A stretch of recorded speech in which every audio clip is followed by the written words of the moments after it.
ای که اتو کاریش داره اینه که شما وقتی که میخواین اتو توی روش‌های معمول و قدیمی میمدیم این سرشونه رو برمیگردوندیم، این سجاف رو همیشه برای تمیزدوزی سجاف‌ها یا از سردوز استفاده میکنیم یا نهایتاً نوار اریب میزنیم. امروز بخوام یه تکنیک اروپایی برای تمیزدوزی سجاف‌ها بهتون یاد بدم که این تکنیک بی‌نظیره و کار شما رو سکه‌دارتر میکنه. سلام به کارگاه کوچیک من، خیلی خوش اومدین. برای دیدن آموزش این تکنیک تا انتها همراه من باشید.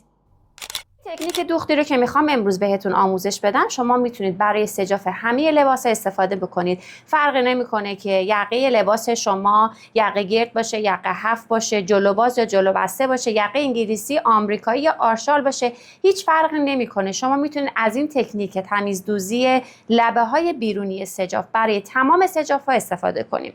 توی حالت معمولی شما زمانی که میخواین یک سجاف رو تمیزدوزیش رو انجام بدین، میایید و همون ابتدای کار سجاف رو روی لای میچسبونید، لای کوبیش انجام میشه و بعد سجاف رو به یقه میدوزیم. اما این بار من نمیخوام این کار رو انجام بدم. میام سجاف ها رو طبق بالاتنه لباسم که دارم، الان من اینجا قسمت پشت رو روی دلای بسته انداختم، سجافش رو در آوردم، قسمت جلو رو هم یک یقه گرد ساده روی دلای باز انداختم. حالا گفتم فرقی نمیکنه، قسمت جلوی لباس شما به هر فرمی میتونه باشه.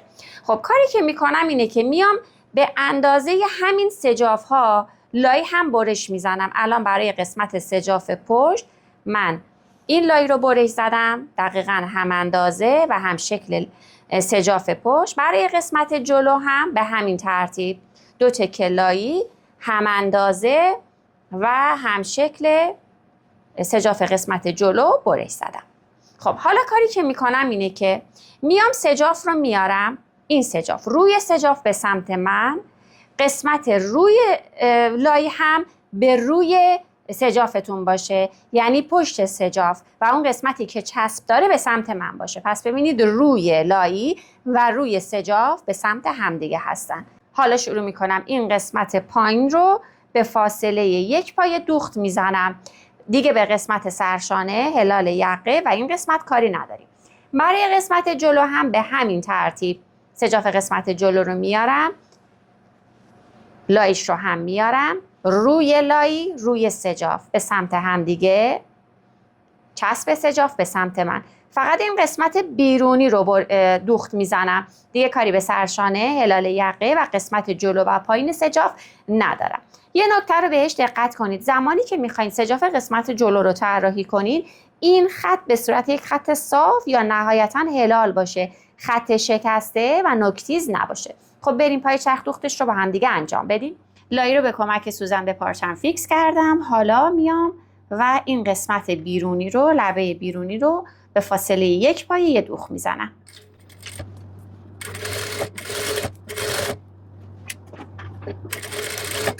خب حالا این رو باز میکنم، زاپاس دوخت رو میدم به سمت لایی و یه دوخت نیش روی لایی میزنم. ببینید زاپاس دوخت به سمت لاییه، ببینید زاپاس رو خوابوندم به سمت لایی، یه دوخت نیش اینجا روی لایی میزنم. سوزنم باید روی لایی باشه و از زیر مرتب کنترل میکنم که زاپاسم به سمت لایی باشه.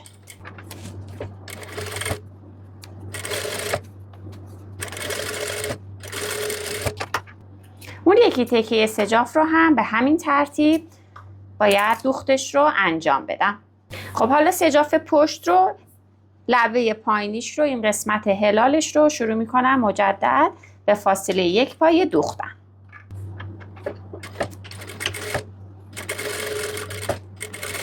موقعی که به قسمت‌های هلال رسیدین، سوزن توی پارچه باشه، پایه رو بلند بکنید، یه مقداری کم پارچه رو بچرخونید و دوختتون رو انجام بدید.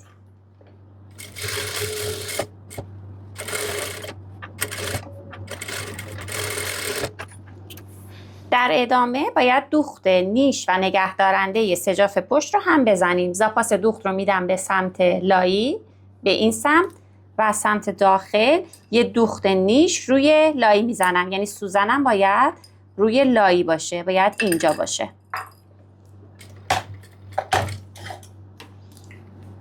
خب اینجا یه نکته خیلی مهم داره، چون ما داریم الان قسمت هلال رو دوخت نیش میزنیم. ممکنه که این قسمت ها لیویر بیفته. فوت کوزه‌گریش همینه که شما باید با دستتون این قسمت رو باز کنید و اجازه ندید که سجافتون چین و چروک پیدا بکنه.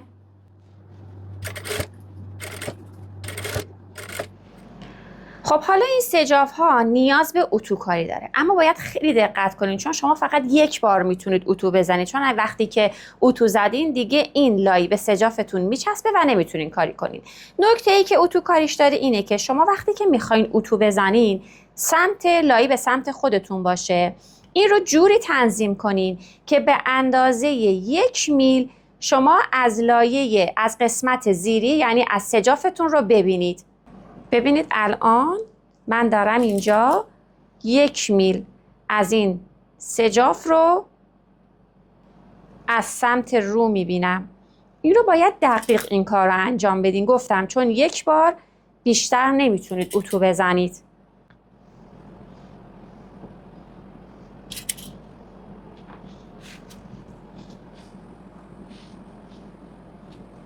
وقتی که مطمئن شدین از این قسمت، حالا میتونید این قسمت رو اتوکاریش رو انجام بدید.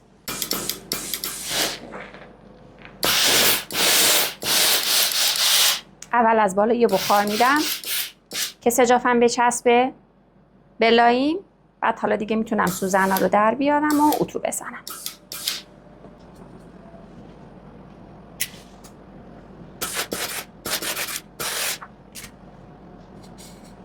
خب قسمت سجاف پشت رو هم که فرم هلال داره این رو هم به همین ترتیب سوزن میزنم، جوری که از قسمت رو من سجاف زیری رو به اندازه 1 میل ببینم و همون کارهایی که برای قسمت سجاف جلو انجام دادیم برای این قسمت هم با دقت بیشتر انجام میدیم، چون این قسمت فرم هلال داره و قطعا دقت بیشتری نیاز داره. نتیجه به این صورت در میاد. ببینید لبه پایین سجاف شما و لبه بیرونی این قسمت به این صورت تمیزدوزیش انجام میشه. حالا قطعا احتیاج داره که این قسمت آرایش بشه، به خاطر اینکه ما سجاف رو یک مقدار دادیم به سمت زیر، قسمت زیری اضاف میاد.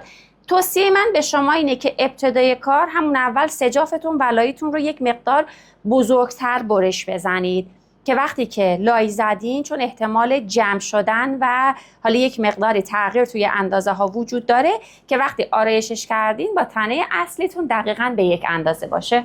اضافاتش رو قیچی میکنم در تمام تکه ها و سجاف رو مطابق با تنه میکنم. تا اینجای کارمون به این صورت در اومد. لبه بیرونی سجافمون به همین تمیزی حالت قلفتی پیدا کرد و تمیزدوزیش انجام شد بدونی که بخوایم از سردوز یا نوار اوریب استفاده کنیم. حالا ببینیم اگر بخوایم که این سجاف رو وصل کنیم به تنه اصلی به چه صورت بعد این کارو بکنیم. توی روش‌های معمول و ابتدایی اتصال سجاف و تنه رو جوری انجام میدن که قسمت سرشانش قلفتی در بیاد، درز سرشانه قلفتی بشه. خب این قلفتی کردن تمیزی کار رو یک مقدار بیشتر میکنه، اما ایرادی که داره که در این قسمت درز سرشانه در گوشه لبه شما یک ضخامتی از پارچه دارین، مخصوصا توی پارچه‌هایی که ضخیم هستن شما نمیتونین از این تکنیک استفاده کنین، چون لبه کار شما هر کاری کنین حالت پله‌ای پیدا میکنه و ضخامت داره. پس بهتره که از این تکنیکی که در ادامه بهتون آموزش میدم استفاده بکنید. اگر که تا اینجای آموزش رو دوست داشتین خوشحال میشم که با لایک و کامنتاتون به رشد بیشتر این کانال کمک بکنین و به من انگیزه بدین تا بتونم آموزش‌های بیشتری رو براتون ضبط کنم. اگر هم که تا حالا کانال رو سابسکرایب نکردین دکمه سابسکرایب رو بزنین، زنگوله بالای کانال رو هم فعال کنین تا اولین کسی باشین که آموزش‌ها در دسترس شما قرار میگیره. بریم برای دیدن آموزش. برای اتصال سجاف به تنه میام و قسمت بالا تنه، حالا بالا تنه پشت یا جلو فرقی نمیکنه، میارم روی پارچه به سمت خودم، روی سجاف هم به سمت پارچه، یعنی رو به رو قرار داره و این قسمت لایی به سمت من هست. سجافم رو به تنه فیکس میکنم و حالا فقط قسمت حلقه گردن رو میدوزم. ببینید دیگه کاری به سرشانه ها ندارم، فقط قسمت حلقه گردن رو به اندازه زاپاس دوختی که داشتم دوخت میزنم. برای قسمت جلو هم به همین ترتیب سجاف رو به رو قرار میدم، روی سجاف به روی تنه اصلی قرار داره، فیکسش میکنم و اگر که مثل من دارید از سجافی استفاده می کنید که جلو بازه، قسمت یقه و تا پایین رو دوخت میکنم. اگرم که سجافتون حالا یقتون، یقه قسمت جلوتون جلو بسته است که فقط هلال قسمت گردن رو، مثل قسمت پشت فقط هلال قسمت گردن رو میدوزیم.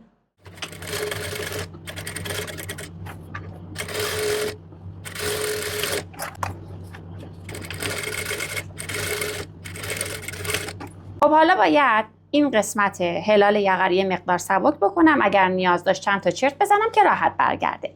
میخوام سرشونه ها رو وصل کنم به همدیگه. توی روش های معمول و قدیمی میمدیم این سرشونه رو برمیگردوندیم، این سجاف رو برمیگردوندیم، سرشونه سجاف قسمت پشتم به همین صورت قرار داشت، روی پارچه رو، روی لباس رو به روی لباس میذاشتیم، این قسمت رو میذاشتیم اینجا و این رو یه دوخت میزدیم و در نهایت این قسمت حالت قلفتی پیدا میکرد. خب این قلفتیش خوب بود، از لحاظ تمیزی خوبی داشت، اما اینجاش حجم زیادی، گفتم پارچه جمع میشد و خیلی سنگین میشد. خب حالا کاری که میکنم اینه که سجاف رو میدم کنار، این قسمت هم سجاف رو میدم کنار، سرشانه رو به سرشانه و سجاف رو به سجاف میدوزم.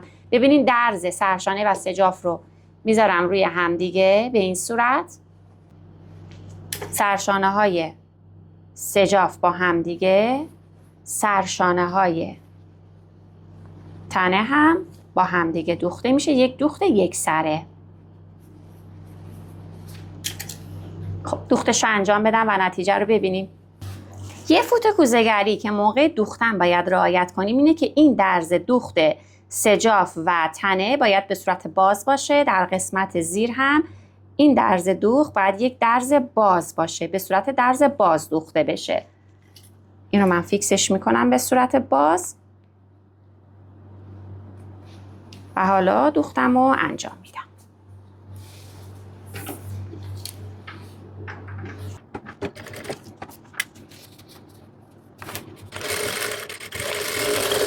خب من این درز رو دوختم، حالا میتونید اینجا رو، این قسمت رو، حتما گفتم درز باید درز باز باشه، میتونین سبکش بکنین. البته این کار رو زمانی میکنیم که زاپاس دوختمون زیاده، ولی اگر زاپاس دوختتون در حد 1 سانت اصلا نیازی به این کار نیست. و الان ببینین این رو من وقتی که باز بکنم، این رو به رو برگردونم، به داخل برگردونم، یه اتوروش بزنم، سجاف به این تمیزی دوخته میشه. لبه های بیرونی سجاف به همین تمیزی هستن. شما سعی کنین که قسمت سجاف پشت و سجاف جلوتون سرشانه‌اش به یک اندازه باشه و بعد میتونید اینجا رو، این قسمت سرشانه رو تمیز دوزیشو با سردوز انجام بدین و 2 تا دونه بست بزنین و این سجاف رو فیکس کنید به تنه اصلیتون و به همین تمیزی و زیبایی سجاف شما به سبک لباس‌های اروپایی دوخته شد. اگر که دوست دارین که تکنیک‌های دوختی بیشتری رو یاد بگیرین تا بتونین در نهایت یک کار سکه‌دار و حرفه‌ای رو ارائه بدین، بهتون پیشنهاد میدم پلیلیست تکنیک‌های دوختی رو حتما ببینید.